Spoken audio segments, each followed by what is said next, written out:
তারপর অনেক রাত্রে যখন সবাই ঘুমিয়ে পড়ে,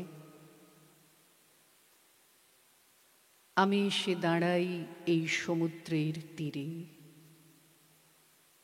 আমার পায়ে ঢেউ দেয় জল,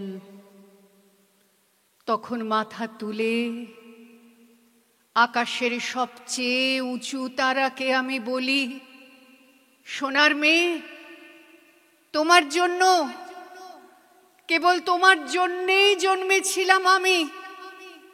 মাথার ওপর থেকে হাজার হাজার মাইল সমুদ্র সরিয়ে কেবল তোমার জন্যেই আমি ভেসে উঠেছিলাম সোনার মেয়ে।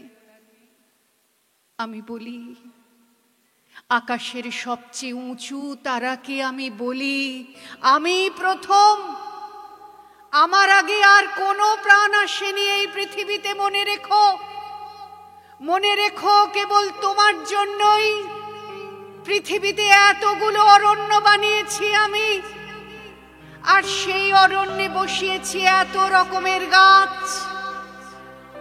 যে কোনো গ্রামের মধ্যে আমি পেতে দিয়েছি নদী, আর যে কোনো পাহাড়ের গায়ে আমি নামিয়েছি ঝর্ণা, কেবল তোমার জন্য সোনার মেয়ে। না, শুধু আকাশেই নয়, সমস্ত নদী, সাগর আর সমস্ত সরোবরের তীরে তীরে কেবল তোমার জন্যই তো আমি বসিয়েছি এত রং বেরঙের পাখির মেলা। যে কোনো মরুভূমির মধ্যে আমি জাগিয়ে রেখেছি ঠান্ডা ঝিল আর সারি সারি খেজুর গাছ। যে কোনো গাছের মধ্যে রেখেছি বাসা, আর বাসার মধ্যে ছোট্ট গুটিসুটি পরিবার। যে কোনো তাণ্ডবের শেষে রেখেছি গ্রাম, আর গ্রামের মধ্যে অজস্র কুটির। যে কোনো পথের ধারে জলসত্র আর সরাইখানা রেখেছি আমি। যে কোনো পথের শেষে গন্তব্য ও আশ্রয়। আমি বলি, আকাশের সবচেয়ে উঁচু তারাকে এরপর আমি বলি, আর আমারই কি একখানা ঘর থাকবে না? সারাদিন পরে তবে কোথায় ফিরবো আমি?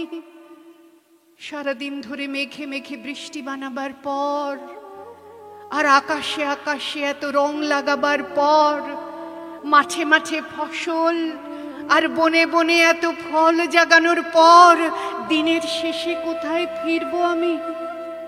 কার কাছে? কে আমাকে জল গামছা এগিয়ে দেবে? কে আমাকে খেতে ডাকবে বলো? তুমি ছাড়া সোনার মেয়ে, কে আমাকে ঘুম পাড়াবে? আর